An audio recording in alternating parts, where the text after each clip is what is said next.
Bonjour et bienvenue dans cette nouvelle vidéo. Je suis Isabelle Agassi, nutrithérapeute et coach en mieux-être.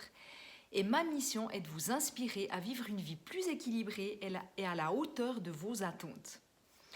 Aujourd'hui, dans cette vidéo, j'aimerais vous parler du rôle de l'insuline dans la prise de poids.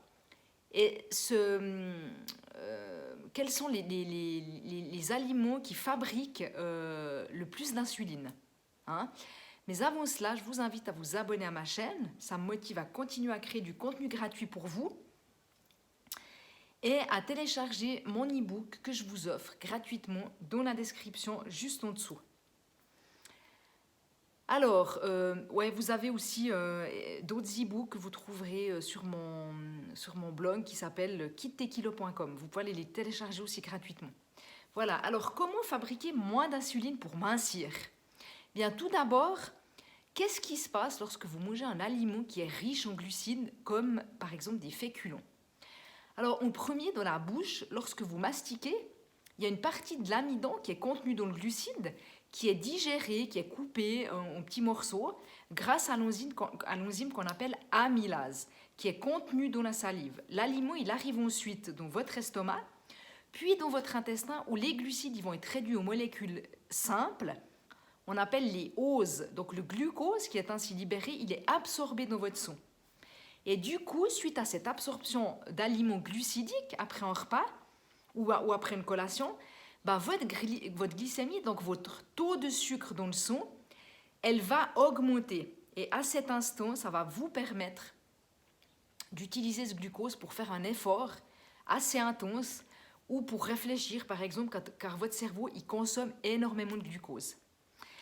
Mais il faut que vous sachiez qu'une glycémie qui est trop élevée dans votre sang, elle est toxique et c'est pour cela qu'intervient l'hormone insuline pour réguler cette glycémie. L'insuline, ça permet de faire baisser la glycémie dans votre sang. Mais tout excès de glucose, il va être stocké en graisse, dans le tissu adipeux et dans votre foie. L'insuline, c'est une hormone de stockage. Donc, est-ce que vous comprenez pourquoi il est très important de se soucier de l'insuline si vous souhaitez perdre du poids ? L'insuline, c'est la principale hormone qui est impliquée dans le stockage des graisses. Et vous pouvez avoir une action directe sur elle par les choix alimentaires que vous allez faire.